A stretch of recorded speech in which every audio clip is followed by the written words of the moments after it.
everybody, my name is Darian Dozier and welcome to Melanated and Meducated.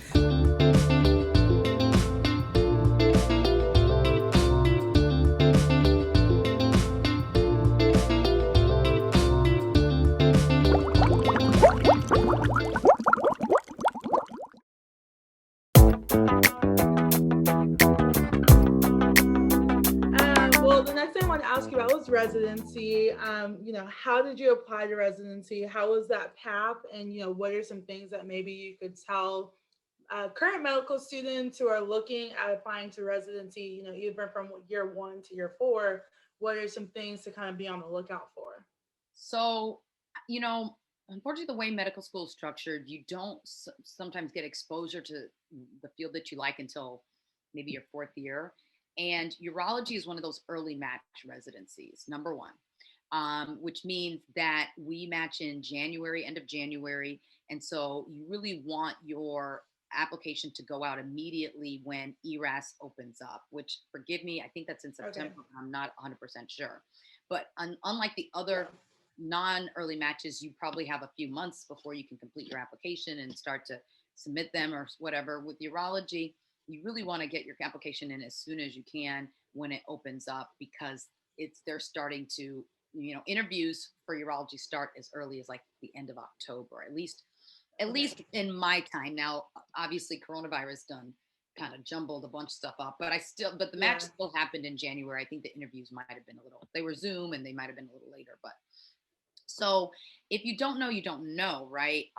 There have been students who were like didn't realize until later, and then they basically had to like do a year of something and then match, after that. Right. But for me personally, when I realized I wanted to be a urologist my third year, for sure. Like I was like, I realized I saw the lecture my second year, and then by third year, I had spent a week in the urology department, and that was a week that I did on my own. That's the other thing, is your medical school might not expose you to certain specialties. If you want to see something, get out there and carve that time that you have, even if it's just a day, even if it's a Right. couple of days that you have that day off. If you want to see something, make that time. Especially if it's a field like urology, we generally are happy to have people who are interested in seeing what we do, because we like what we do for the most part. And so we're happy to have medical students say, "Hey, can I spend a day or two with you?" I basically spent my spring break in the urology department, and so by the Okay. end of that spring break, I was like, "Okay, this is what I want to do." And again, it was not a social media time like that. And so I just latched on to one of the urology residents and asked her everything. I was like, what do I need to do next? What do I, and fortunate, she was like receptive and open and guided me. She basically was like, okay, you want to get this step and this step done.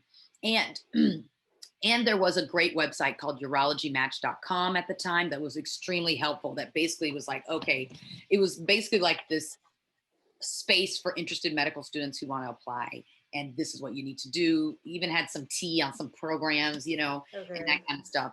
There's certainly things that have replaced that.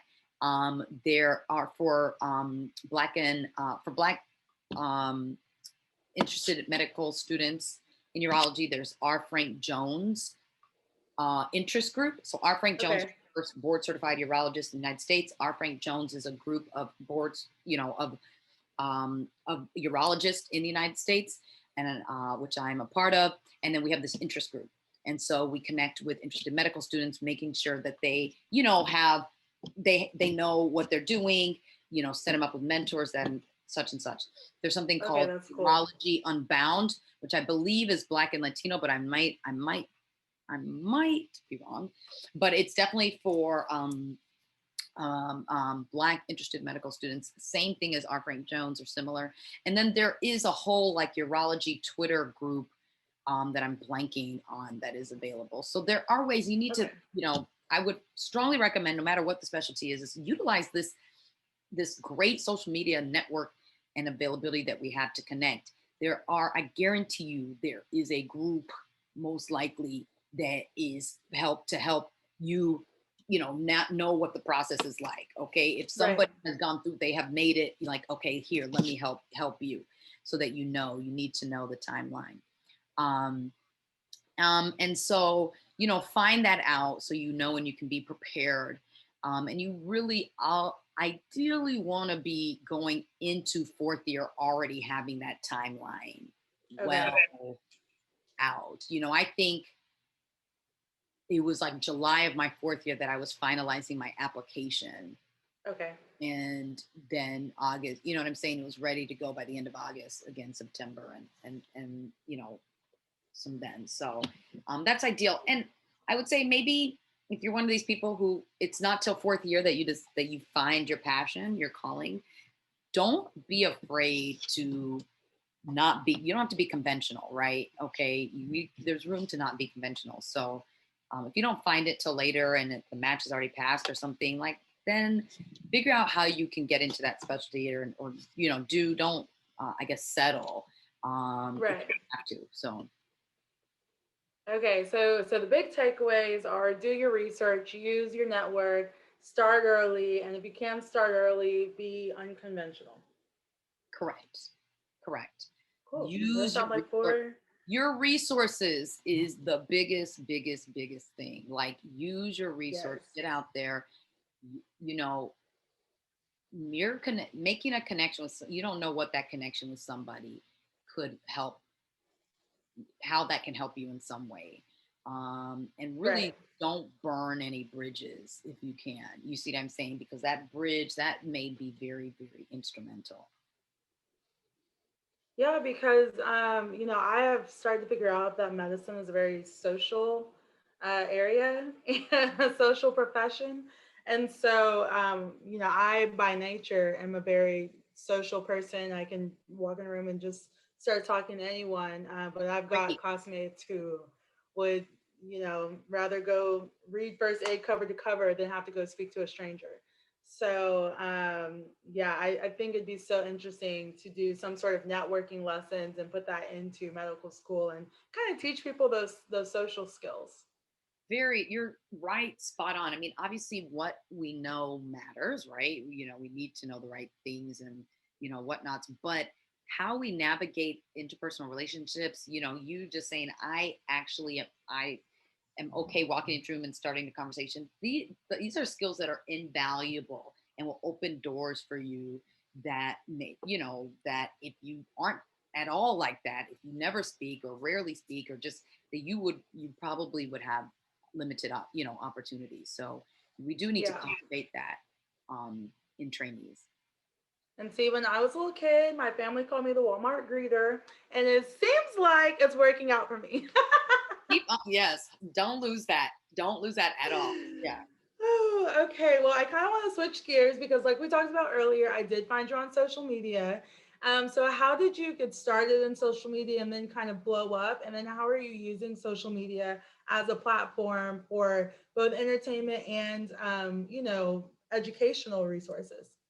So again, I started my social media basically because I was like, I'm a one percenter, black female urologist. People need to see me. Period. That is enough of a thing. And there's not like there's a million urologists on social media. There's not like there's like 10 big urologists, 5 big urologists on social. And Right. I'm like the big wig. Okay. I'm still growing, but so I wanted to be seen to show people, hi, I am a black female urologist. I want to show people what urology is. Even, because a lot of people don't know. I didn't know what a urologist was until I was in medical school. So I know that Right. the average person who's not medical probably doesn't know. And here, this is what we do, this is what we treat, and normalize and humanize a lot of different like things that we treat that are generally like not talked about, taboo, embarrassing, all these things. So you'll find that all of those messages in my in my post. I want to convey authenticity. Like, I don't want to be this like just this very always put together academic, you're just going to get the medicine side of me. I do show my personal side, and I Right. want to show that to human make what I do and who I am a human, to connect with. That's how you connect with more people. I find that when I am more human, and just, myself, that has led to bigger and more connections. So what you see in my posts and my videos is, some of them are just me just trying to be kind of silly. Um, and just like, I like this. This is funny, you know, Yeah. trying to dance. I really can't dance, but I try to dance. So, a cool TikTok trend that I'm like, oh, I think I'll post this. And then some of it is, you can see, a lot of it is like trying to make light or fun of like certain things in medicine that I either treat or patients maybe suffer from, or like just things we have to deal with as being a doctor in medicine, like the woes of practicing medicine or the highs and Right. lows or whatever. So I will make that and fun, and that's to just to I think laughter is the best, one of the best medicine. And so it's not to poke fun at a disease or a patient or whatever, Right. but it is to bring a little bit of laughter to the situation that may be a little bit more serious, or more somber. And I love doing that. It's fun for me, creating when I get an idea and I'm like, ooh, yes, I'm going to make this. It's fun. It's fun. Um, Yes. I did one of the funnest things that I did, which was like, I did different like pee pee dances, like when you have to go for overactive bladder, and so I did like the bladder bogard, and I did, to move, get out the way, Get out the way, get out the way, get out. and the shuffle. I did like the pee pee shuffle. Do you care? I forgot what I called it, but I did all those little things. So that type of stuff is so much fun. Um, Right.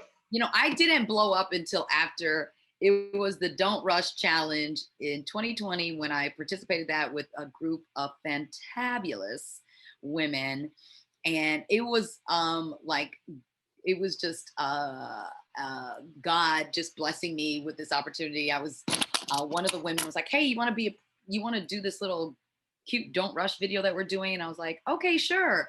And we did it, and it blew up. Wow. It was featured on Essence. It was featured on Huffington Post. It was on the Shade Room. Oh wow. Like, And I movie at the watched a Shade lot of those, so I What probably do you think? you. The I Shade watched Room a is like, lot of those, so yeah. yeah. So, I mean, we weren't, I want to start by saying we did not invent the Don't Rush Challenge. It absolutely was the brainchild of another sister who did it, and it just took off. We did a spin on it to highlight women, particularly Black women in medicine. So it was for Doctor's Day, and it was a bunch of us in our, scrubs or whatever, and then Yeah. glam. You know what I'm saying? Throwing the white coat, and then there was a lot of spin-offs from that, which I love to see. So that's kind of when it kind of took off, and I was like, oh, I have something here. Let me continue and kind of develop. And then the reels or the TikToks have really like increased the following. People like to see Right. that. And I do like to create those better than like the still post. Personally, I like to create the videos better than, the posting the stills, because I think I can just be more myself and more goofy. Yeah, and they have so many, funny voiceovers that I'll see one and I'll be like, oh, this is how I can connect it to medical school. And Yeah. then I like start brainstorming and I save the audio, save the video, all of that stuff. So social media has become so much fun. And I know like I basically use them as my study breaks during school. Yeah. Yeah. Yeah. And Although now that I'm trying to become social media famous, it's turned into more of a job, but I know. So that's the thing. It's a love hate. It's a love hate. It is a love hate. Okay. It's a job. It is a job, but you kind of like it, but you kind of hate it. Yes. yes. Yes. I do have to, I go from periods where I'm like, I'm totally in, and then periods where I have to be like, listen, I gotta be in the moment. I have a whole husband, children, I got real life friends and family that I need to be in it. So I do think we have to also come back to what's real life, Right. putting that down and not stressing ourselves with that. But yeah, it's fun for me. I like it. I've been able to do so much more than I imagined, and I hope to do more, even more as it grows with it. Yeah. And I'm so glad that you brought up your family because I was going to ask about them next.